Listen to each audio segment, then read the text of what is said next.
बिस्मिल्लाहिर्रहमानिर्रहीम। अस्सलाम वालेकुम। वज़ीर आला पंजाब मरियम नवाज शरीफ की जानिब से अपनी छत अपना घर स्कीम के फ़ेज़ 2 की रजिस्ट्रेशन का बाकायदा आगाज़ कर दिया गया है। अगर आप अपने घर की मरम्मत करवाना चाहते हैं या दूसरी मंजिल बनवाना चाहते हैं या नया घर तामीर करवाना चाहते हैं तो हुकूमत पंजाब की जानिब से आपको 5 लाख से 15 लाख रुपए तक का बिला सूद कर्ज फराहम किया जाएगा, जिसकी वापसी 9 साल की आसान तरीन माहाना किस्तों में मुमकिन है।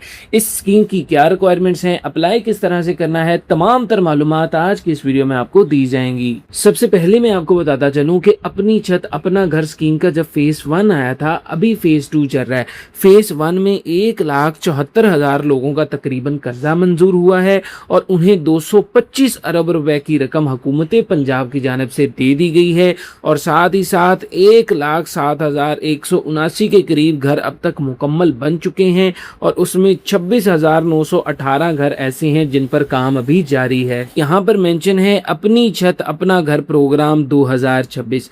बात की जाए जब इनका फेज 1 आया था तो उसमें सिर्फ एक ही कैटेगरी थी जिसमें आपको नया घर बनाने के लिए 15 लाख रुपए तक का कर्जा मिलता था, लेकिन फेज 2 में 2 नई कैटेगरी भी आ गई हैं कि अगर आपके पास पहले से घर मौजूद है और आप अपने घर की मुरम्मत करना चाहते हैं या घर में नया कमरा तामीर करना चाहते हैं, किचन वॉशरूम तामीर करना चाहते हैं तो आप हुकूमत से 5 लाख रुपए तक का कर्ज ले सकते हैं।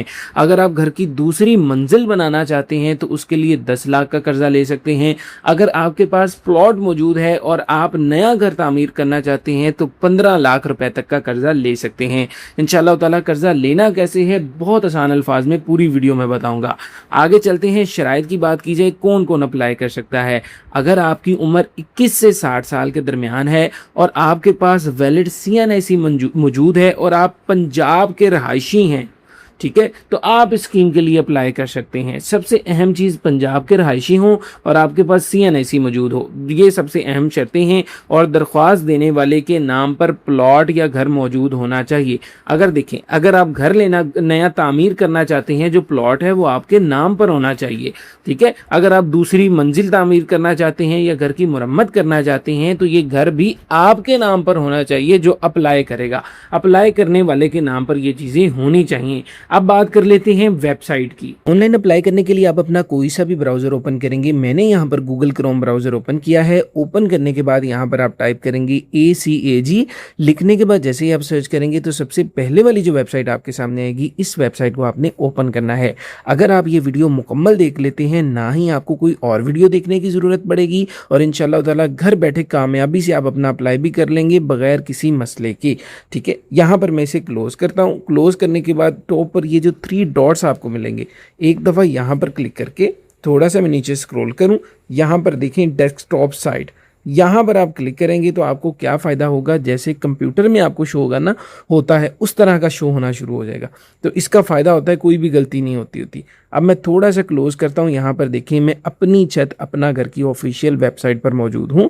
पहले जब इसका फेज 1 आया था तब सिर्फ अपनी छत अपना घर में ही आप अप्लाई कर सकते थे, लेकिन अब एक और कैटेगरी भी मुतारफ़ करवाई गई है अपनी छत महफूज छत के नाम से। यहाँ पर 2 कैटेगरीज है, एक है अपनी छत अपना घर और दूसरी है अपनी छत महफूज छत। अपनी छत अपना घर में आपने तब अप्लाई करना है अगर आपके पास प्लॉट मौजूद है और वहाँ पर आप घर बनाना चाहते हैं, अपना एक नया घर बनाना चाहते हैं, प्लॉट आपके नाम पर मौजूद है। फिर आपने क्या करना है, आपने अपनी छत अपना घर पर क्लिक करना है और इसकी रजिस्ट्रेशन करनी है। यहाँ पर रजिस्ट्रेशन करनी है अगर आप नया घर तामीर करना चाहते हैं। बैक आता हूँ। यहाँ पर दूसरी कैटेगरी को आपने कब सेलेक्ट करना है, अगर आपके पास घर पहले से बना हुआ है लेकिन आप अपने घर की मुरम्मत करना चाहते हैं, अपने घर में कोई कमरे तामीर करना चाहते हैं या दूसरी मंजिल तामीर करना चाहते हैं, ठीक है, तो आप अपनी छत महफूज छत वाली कैटेगरी में जाएंगे। इसमें आपको क्या मिलेगा, इसमें आपको मज़ीद 2 और कैटेगरीज मिलेंगी। मैं थोड़ा सा और क्लोज करता हूँ। इसमें मज़ीद 2 और कैटेगरीज हैं। कैटेगरी 1 है। कैटेगरी 1 क्या है, improve and strength your existing home. आपका पहले से घर मौजूद है, आप उसकी मुरम्मत करना चाहते हैं या उसमें नए कमरे तामीर करना चाहते हैं तो आप कैटेगरी 1 में आएंगे। कैटेगरी 2 भी यहाँ पर मौजूद है। कैटेगरी 2 में आपने कब जाना है, अगर आपके पास घर पहले से बना हुआ है और आप दूसरी मंजिल बनाना चाहते हैं तो आप कैटेगरी 2 में आएंगे, ठीक है। उम्मीद करता हूँ आपको बात समझ में आ गई होगी। अब यहाँ पर सबसे पहले मैं आपको कैटेगरी 1 थोड़ी सी समझा देता हूँ। यहाँ पर आप देखिए, ये मैं पहले वाले बटन पर आपने तब क्लिक रखना है अगर आप अपने घर को रिपेयर करना चाहते हैं, आपकी छतें कमज़ोर हैं या आपका घर कमज़ोर है, आप उसे मुकम्मल मुरम्मत करना चाहते हैं, तो आपने फर्स्ट वाले पे क्लिक रहने देना है। अगर ये कैटेगरी 1 की अभी मैं बात कर रहा हूँ, अगर आप रूम बनाना चाहते हैं, कमरे तामीर करना चाहते हैं, किचन बनाना चाहते हैं, वॉशरूम बनाना चाहते हैं, कमरों की तामीर करना चाहते हैं घर में, तो आपने एडिशन ऑफ रूम पे क्लिक कर देना है। ठीक है। और कैटेगरी 1 में आपको क्या मिलेगा, इसमें आपको 5 लाख रुपए तक का हुकूमत से कर्जा मिलेगा। ठीक है। 3 सालों में आपने वो कर्जा वापस करना है और 2 इंस्टॉलमेंट्स में आपको कर्जा मिलेगा। पहले आपको आधा कर्जा मिल जाएगा, उसके बाद इनकी टीम आएगी, इनकी टीम आके चेक भी करेगी। मिसाल के तौर पर आप कर्जा लेते हैं कमरे तामीर करने के लिए, तो इनकी टीम आकर बाकायदा हुकूमत पंजाब की आगे चेक भी करेगी क्या वाकई आप कमरे बना रहे हैं कि नहीं बना रहे, फिर ही आपको ये कर्जा मिलता होता है। तो इसलिए आपने कोई भी गलती नहीं करनी, जैसे मैं बता रहा हूँ वैसे आपने अप्लाई करना है। आपको समझ आ गई होगी कैटेगरी 1 की। कैटेगरी 2 को आपने कब सिलेक्ट करना है, कैटेगरी 2 को आपने तब सिलेक्ट करना है जब आपके पास घर पहले से बना हुआ है लेकिन आप दूसरी मंजिल तामीर करना चाहते हैं। कैटेगरी 2 को सिलेक्ट करनी, इसमें आपको क्या मिलेगा, इसमें आपको 10 लाख रुपए का कर्जा मिलेगा, 6 साल में आपने वापस करना है। यहाँ भी 2 इंस्टॉलमेंट्स में आपको कर्जा दिया जाएगा। बात आपको समझ में आ गई। कैटेगरी 1 में आ जाए, अगर आप तामीर मरम्मत करना चाहते हैं घर की तो इसे सिलेक्ट कर लें। ठीक है। कैटेगरी 1 में आपको 5 लाख रुपए का ही कर्जा मिलेगा, भले आपने मरम्मत करनी है, भले आपने नया कमरा तामीर करना है। तो कैटेगरी 1 पर यहाँ पर आप देखें, अगर मैं अप्लाई के बटन पर क्लिक करूँ तो इस तरह का इंटरफेस यहाँ पर आ जाएगा कि आप रजिस्ट्रेशन का एक पेज ओपन होकर आ जाएगा। जी, तो यहाँ पर आप देखिए इस तरह का रजिस्ट्रेशन का पेज होगा, इसे हमने फिलअप करना है, ये मैं अभी आपको बताता हूँ। पहले पीछे से आप समझ लें। कैटेगरी 2 में देखें, अगर आपने क्या करना है, दूसरी मंजिल तामीर करनी है तो यहाँ पर ये जो अप्लाई का बटन है ना, यहाँ पर आपने क्लिक करना है। कोई भी गलती नहीं आपने करनी, ये ना हो आपको कर्जा चाहिए हो 10 लाख रुपए का और आप यहाँ पर आकर क्लिक कर दें, यहाँ पर आकर अप्लाई के बटन पर क्लिक कर दें 5 लाख के लिए, फिर कमेंट्स आ रहे होते हैं कि सर हमें तो 10 लाख का कर्जा चाहिए, वो एडिट ही नहीं हो रहा, वहाँ पे 15 लाख आ रहा है या 5 लाख आ रहा है। आपने गलती की होती है ना। और यहां पर भी आपने ठीक से बताना है आपको किस मकसद के लिए कर्जा चाहिए। अगर तो आप अपना मुकम्मल घर तामीर करना चाहते हैं ना, नया प्लॉट आपके पास मौजूद है, फिर तो आप जाएंगे अपनी छत अपना घर पर। ठीक है। ये आप पूरा घर आपको तामीर करने के लिए ये फार्म खुल जाएगा, फिर आपने ये फिलअप करना है। लेकिन अगर आपने अपना घर का पहले से मौजूद है, उसका जो काम करवाना है, कमरे करवाने हैं या मंजिल बनवानी, फिर अपनी छत महफूज छत में आ जाए। इन 2 कैटेगरीज में से जिस कैटेगरी में जाना है आप चले जाएं। मैं मिसाल के तौर पर कहता हूँ, घर मेरे पास मौजूद है, मैंने घर में कमरे तामीर करने अपने घर में, मैं यहाँ पर एडिशन ऑफ रूम पर मैंने क्लिक किया, 5 लाख का कर्जा मिलेगा, 3 साल में वापस करना है, 2 इंस्टॉलमेंट्स में मिल जाएगा। मैंने यहाँ पर अप्लाई के बटन पर क्लिक करना है। सभी कर्जों में अप्लाई करने का तरीकाकार बिल्कुल एक है, बस अप्लाई करने का क्लिक करना है और फॉर्म खुल जाएगा। सभी में फॉर्म एक जैसा ही है, लेकिन उन्होंने इसे डिवाइड कैटेगरी में किया है ना, तो आपने वैसे ही जाके क्लिक करना है। अब यहाँ पर हम सबसे पहले रजिस्ट्रेशन फॉर्म को फिलअप करेंगे। यहाँ पर उसी बंदे का डाटा आएगा जिसके नाम पर घर की रजिस्ट्री है, जिसके नाम पर घर है। अगर आपके नाम पर घर है तो आपका आएगा, अगर आपके वाले साहब के नाम पर घर है तो आपके वाले साहब का ही सारा आप डाटा देंगे। ये नहीं आप कहेंगे कि आपके वाले साहब के नाम घर है और आप अपना सारा डाटा दे दें। आप कर्जे के लिए अप्लाई नहीं कर सकते। कर्जे के लिए सिर्फ वो बंदा अप्लाई कर सकता है जिसके नाम पर घर की रजिस्ट्री है और उसी का ही सारा डाटा यहाँ पर देना है, उसी का मुकम्मल तफसीलात देनी है। बात समझ में आ गई। सबसे पहले आप मुकम्मल नाम बताएंगे उसी बंदे का जिसके नाम पर घर की रजिस्ट्री है, वो भले आप हैं या वो जो भी है। ठीक है। उसका मुकम्मल आप नाम बताएंगे, शनाख्ती कार्ड का नंबर बताएंगे, यहाँ से बताएंगे आप वल्दियत या ज़ौजियत बताएंगे, फादर नेम या हस्बैंड नेम। फिर नीचे अगर आपने यहाँ पर हस्बैंड नेम बताया है तो हस्बैंड का CNIC आ जाएगा, अगर फादर नेम बताया तो फादर का CNIC आपने देना है। ठीक है। नीचे अब आपने जेंडर सेलेक्ट करना है कि मेल है या फीमेल। आपने एक एक्टिव ईमेल एड्रेस देना है। आपने यहाँ पर नेटवर्क पर क्लिक करेंगे ना, तो मोबाइल की सिम में होती हैं, आपको पता है, मोबलिंक की, टेलीनॉर की। ये जो मोबलिंक है ये जैज़ की सिम होती है। आपकी सिम कौन सी है? मैं कहता हूँ मेरी जैज़ की सिम में, मैं मोबलिंक को सिलेक्ट कर लेता हूँ। यहाँ पर मैं अपना मोबाइल नंबर दूंगा, डिवीजन बताऊंगा, अपना ज़िला बताऊंगा। ठीक है, किस ज़िला से, अपनी तहसील में बताऊंगा, अपनी मैं सिटी बताऊंगा किस शहर से। ये सारी उनकी तफसील आएगी जो जिसके नाम पे घर है। ठीक है, जिस घर की आपने सारा कुछ ठीक करवाना है, घर बनवाना है या उसकी तामीर करवानी, जो भी। मैं बड़े आसान अल्फाज में समझा रहा हूँ। यहाँ पर आप अपने लिए एक स्ट्रॉन्ग सा पासवर्ड चूज़ करेंगे, कंफर्म पासवर्ड। उसी पासवर्ड को दोबारा लिखेंगे। लिखने के बाद आपने क्या करना है, आपने रजिस्टर के बटन पर क्लिक कर देना है। अब यहाँ पर कुछ बंदों का एक मसला आता है, जब वो रजिस्टर के बटन पर क्लिक करते हैं उनका CNIC ऑलरेडी एग्जिस्ट आ जाता है। इसका हल कैसे निकालना है मैं इंशाल्लाह ताला अभी आपको बताता हूँ। और उसी के साथ एक और भी छोटा सा मसला आता है। देखें, जब आप मोबाइल पर अप्लाई कर रहे होते हैं ना, आप अपना ये सारा डाटा यहाँ पर फिलअप करेंगे। फिलअप करने के बाद ना यहाँ पर छोटे छोटे बॉक्सेस आ जाते हैं। जिन्होंने तो अप्लाई किया उन्हें पता होगा मैं क्या बात कर रहा हूँ। छोटे छोटे बॉक्सेस आ जाते हैं, आपने वहाँ पर टिक करना होता है ऐसे करके, लेकिन वो टिक लग नहीं रहा होता मोबाइल पे। तो आपके लिए बेहतर ये, अगर टिक ना लगे, मसला है, आपने परेशान नहीं होना, आप लैपटॉप पर ये रजिस्ट्रेशन फॉर्म को फिर फिल करें। सिर्फ रजिस्टर करना है लैपटॉप पे और कुछ नहीं। अप्लाई आप मुकम्मल मोबाइल पे भी कर सकते हैं, रजिस्टर सिर्फ आप लैपटॉप पे कर लें। ये सिर्फ फॉर्म एक रजिस्टर करना होता है। उसके लिए कर्जे के लिए मुकम्मल जो मालूमात देनी है ना, वो आप मोबाइल पर भी दे सकते हैं। जब आप अपना मुकम्मल डाटा देने के बाद अकाउंट रजिस्टर कर लेंगे तो आपके सामने इस तरह का इंटरफेस आ जाएगा जैसा अब आ रहा है। अब यहाँ पर आपने क्या करना है, अपना CNSE नंबर बताना है जो हमने पीछे बताया था रजिस्टर करते वक्त। अपना वही वाला पीछे वाला पासवर्ड बताएं। ये जो कैप्चा जैसे लिखा हुआ है सेम एज इट इज़ यहाँ पर आपने इंटर करना है। करने के बाद आपने लॉगिन के बटन पर क्लिक करना है तो आपका अकाउंट लॉगिन हो जाएगा। लेकिन यहाँ पर एक क्वेश्चन ये आता है कि आप जब अकाउंट रजिस्टर कर रहे होते हैं, कईयों का CNSE ऑलरेडी एग्जिस्ट का मसला आता है। वो क्यों आता है? वो इसलिए आता है, आपने पहले से अपना अकाउंट बनाया होता है तो वो तो CNSE ऑलरेडी एग्जिस्ट है, आपने अब लॉगिन करना होता है। ठीक है, तो आप लेकिन लॉगिन करते नहीं हैं, आप अकाउंट को रजिस्टर कर रहे होते हैं, इसलिए मसला आ रहा होता है। इसका अब हल क्या है? इसका हल ये है कि देखिए, मैं लोगों पे क्लिक करके, ये लोगों पे क्लिक करता हूँ, वापस यहाँ पर आ गया हूँ। वापस जो मैंने आपको बताया था आप ACG लिख कर आ जाएं, ये आपको याद आ गया, मेन पेज पे आ गया। यहाँ पर मेन पेज पे ही आने के बाद ये 3 डॉट्स पे आपने क्लिक करना है। क्लिक करने के बाद ये जो लॉगिन का बटन है ना, आपने लॉगिन के बटन पर क्लिक करना है। जब आप लॉगिन के बटन पर क्लिक करेंगे तो देखें यही वाला इंटरफेस आ जाएगा जो रजिस्टर करने के बाद हमारे पास आता है। बात समझ में आ रही है? यहाँ पर देखिए फॉरगेट पासवर्ड का जो बटन है, यहाँ पर आपने क्लिक करना है। क्लिक करने के बाद ये सिर्फ उनके लिए बता रहा हूँ जिनका CNSE ऑलरेडी एग्जिस्ट आ रहा है। ठीक है, आपने यहाँ पर अपना CNSE नंबर देना है जो बार बार एग्जिस्ट आ रहा है। गेट OTP करें, आपको OTP कोड आएगा, मोबाइल पर या ईमेल पर आ सकता है। न्यू पासवर्ड बताएं, उस पासवर्ड को कंफर्म करें और अपने लिए एक नया पासवर्ड ले लें। जब आपका नया पासवर्ड अब बन जाए, वो यहाँ पर अपना CNSE नंबर बताएं, पासवर्ड बताएं, सेम कैप्चा यहाँ पर एंटर करें और लॉगिन के बटन पर क्लिक करें। फिर आपका भी लॉगिन हो जाएगा, CNSE का मसला आपका हल हो जाएगा। जब आप लॉगिन करेंगे तो आपके सामने इस तरह का एक सर्टिफिकेट आ जाएगा। ये आपने रीड करना है और इसकी तस्दीक करनी है। सबसे पहले इसमें कहा जा रहा है कि मैं पंजाब पाकिस्तान का मुस्तकिल रहायशी हूँ। आप टिक करें, बिल्कुल हैं। मेरा कोई मुजरिमाना रिकॉर्ड नहीं और मैं इस रहायशी प्लॉट का मालिक हूँ जिसकी तामीर के लिए मैं दरख्वास्त दे रहा हूँ।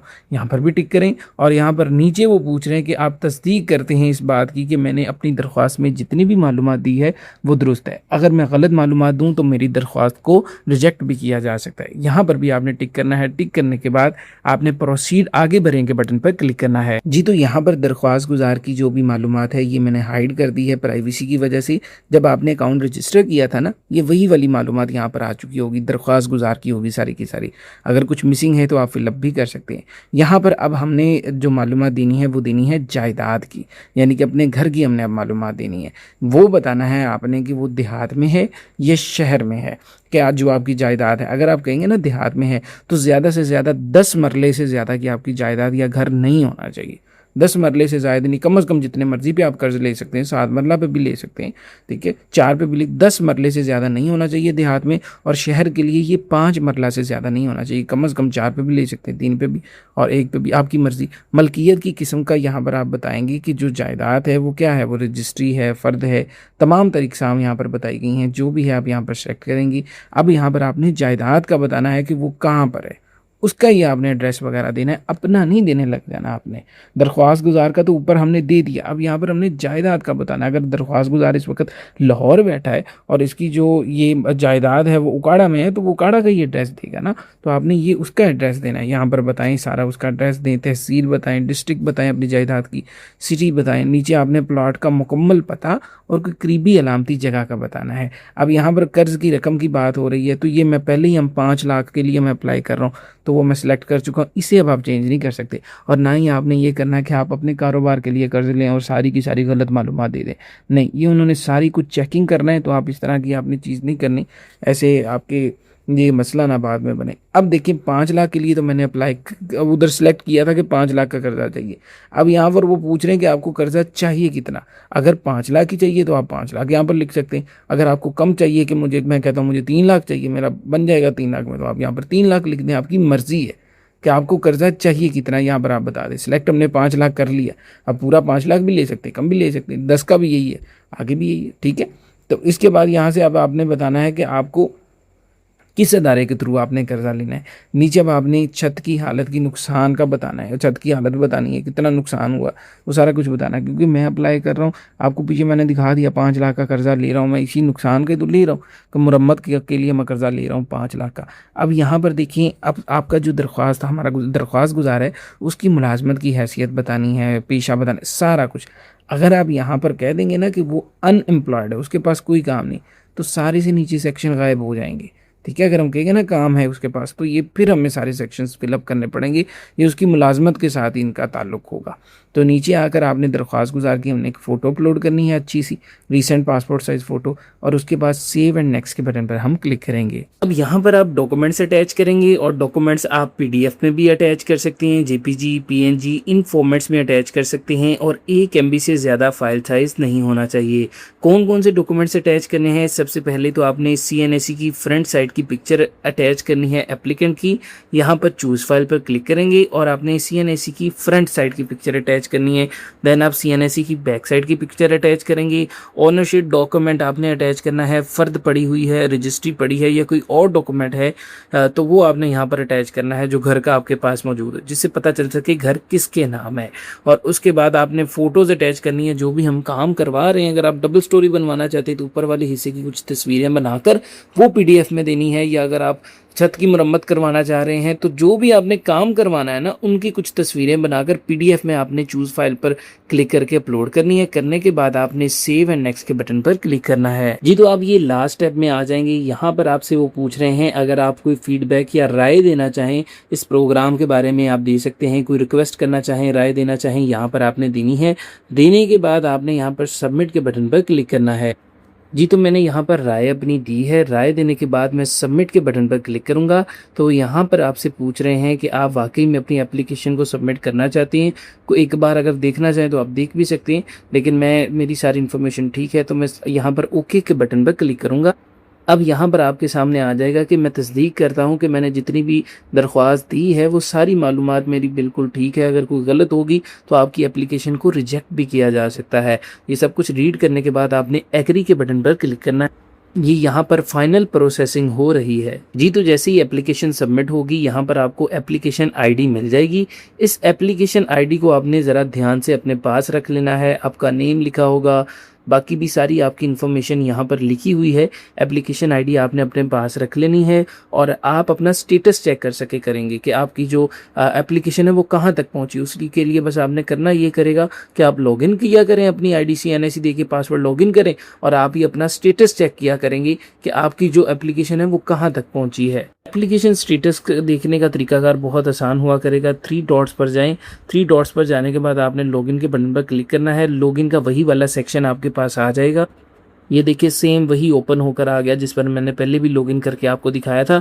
यहाँ पर आपने अपना CNSE नंबर, पासवर्ड और कैप्चा देकर लॉगिन करके आप अपनी एप्लीकेशन का स्टेटस देख लिया करेंगे कि आपकी जो दरख्वास्त है वो कहाँ तक पहुँची जी। तो ये अप्लाई करने का मुकम्मल तरीकाकार था जो मैंने बहुत आसान अंदाज में आप तक पहुँचा दिया है। आपसे बस एक छोटी सी गुजारिश है कि लाजमी तौर पर वीडियो को लाइक करें, चैनल को सब्सक्राइब करें, और डिस्क्रिप्शन में आपको हमारे व्हाट्सएप चैनल का लिंक मिलेगा, उसे भी लाजमी तौर पर फॉलो कीजिएगा। Thank you so much. जज़ाकल्लाह खैर। मुझे दें इजाज़त। अल्लाह ने के बाद।